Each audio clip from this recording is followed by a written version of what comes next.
Sa iba pang pangunahing balita, nirerespeto ng mga kongresista ang statement ng pagsuporta ng Iglesia ni Cristo sa panawagan ni Pangulong Bongbong Marcos na huwag ituloy ang anumang impeachment case laban kay Vice President Sara Duterte.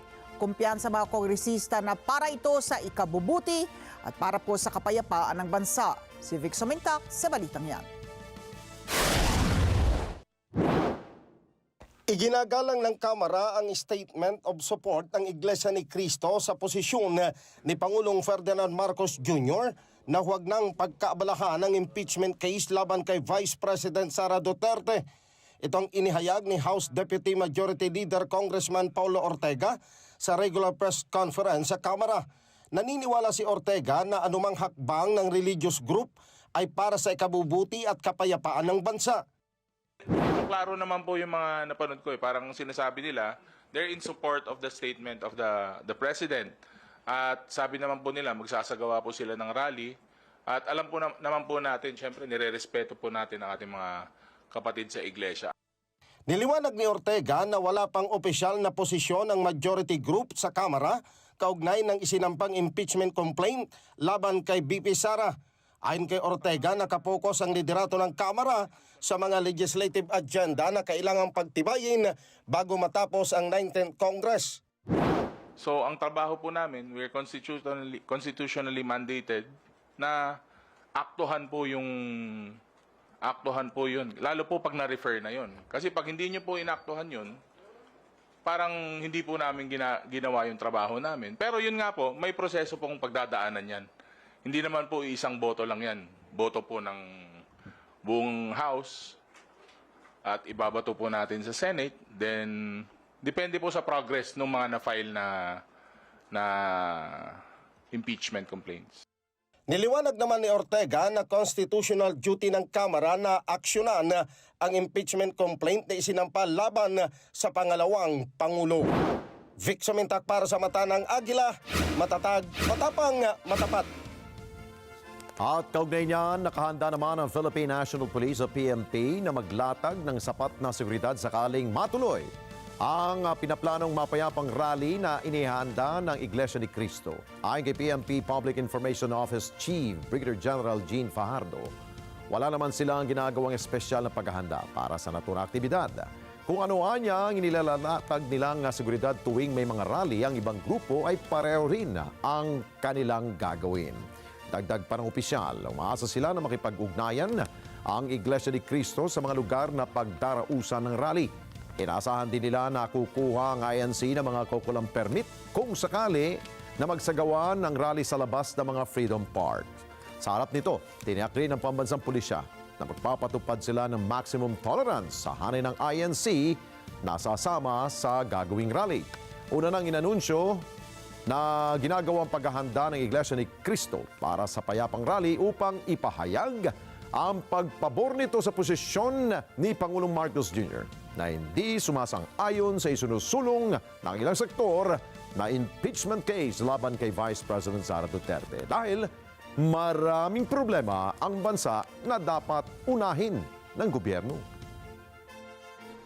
Wala pa po akong information as to the official coordination made by the INC representatives po kung ito po ba ay coordination po nila will be on a national scale o per region or per probinsya po or according dun sa lokal po nila. But just the same, kung magiging localized po yung coordination po dito sa kanilang pagkilos po ay ready naman po ang PNP po to provide the necessary security doon po sa mga venues na pagdadahusan po nitong kanilang activities po.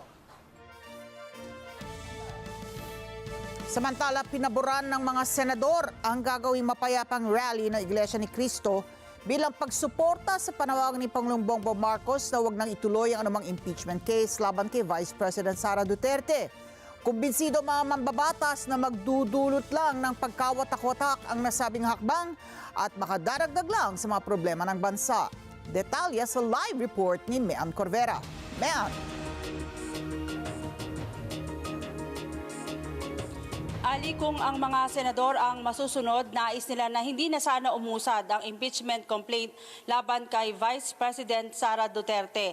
ito nila ay is a divisive move at maaaring makaapekto sa lahat ng estado, lalo na sa ekonomiya ng bansa. Pero sakaling dumating daw sa Senado ang reklamo laban sa Vice Presidente, wala silang magagawa kundi aksyonan ito.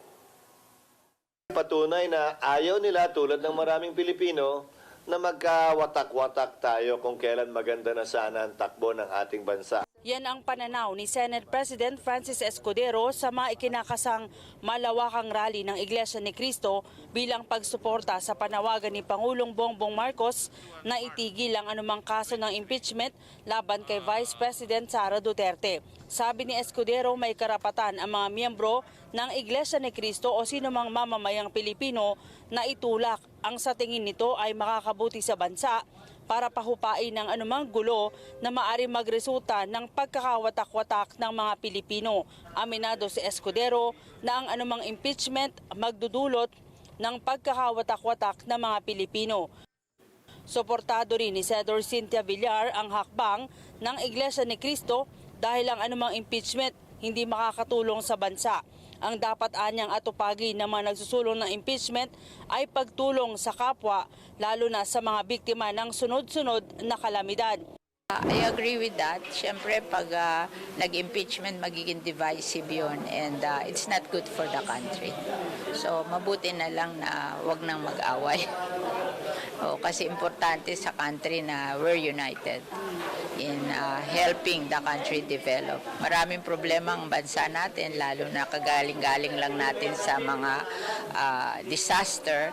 So, wag nating guluhin ang bansa at tayo magtulong-tulong para tulungan yung mga tinamaan ng mga disaster. Si Senador Ronald Bato de la Rosa nagpasalamat sa Iglesia ni Cristo dahil sa hangarin nitong pigilan ng anumang pagkakawatak-watak ng mga kababayang Pilipino. Sana raw makinig at sumang-ayon sa panawagan ng Iglesia ni Cristo sino man ang nagtutulak at nasa likod ng impeachment. Kung si Senador Juan Miguel Zubiri naman ang masusunod, dapat nang magpatupad ng ceasefire sa politika. Malinaw naman kasi anyang magiging resulta ng impeachment ay ang pagkakawatak-watak hindi lang ng mga politiko kundi ng taong bayan. Umaasa rin si Zubiri, martial law at mga kilos protesta.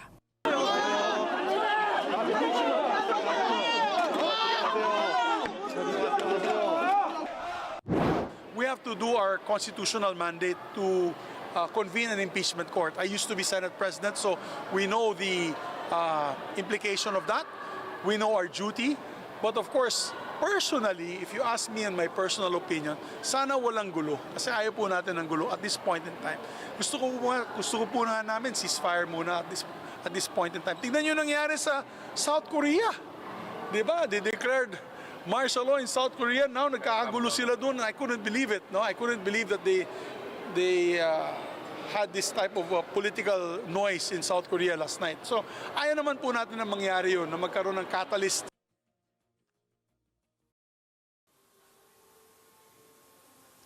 Ali, sa ngayon wala daw ginagawang preparasyon ang Senado para sa anumang impeachment laban sa Vice Presidente. Ang kanila daw huling linggo ng sesyon ay guguhuli nila sa paghahabol sa pagpapasa ng mga panukalang batas na kasama sa legislative agenda ng Marcos administration. Kasama na dyan yung panukalang pambansang budget. Ali. At mukhang lahat ay tumatalima doon sa apela, no? Panawagan ni Senate President Jesus Escudero na wag muna magkokomento sa merito ng nangyari ngayon. Just in case kasi kung isang pa sa kanila yan at uupo sila bilang mga West, no?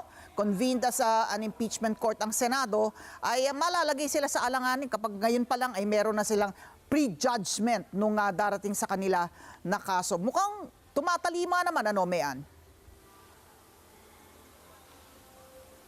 Tama ka dyan, Ali. Maliban dun sa kanilang mga sariling sentimento tungkol sa pag-usad ng impeachment ay hindi nila tinatalaka yung mga kasong kinakaharap laban ng Vice Presidente. Okay, maraming salamat. Mayan Corvera, nag-uudat live. Maraming salamat sa inyo pong pagsubaybay sa Mata ng Agila Primetime. Para malaman ang matatag, matapang at matapat na mga balita, i-follow lamang at mag-subscribe sa AtNet25 TV.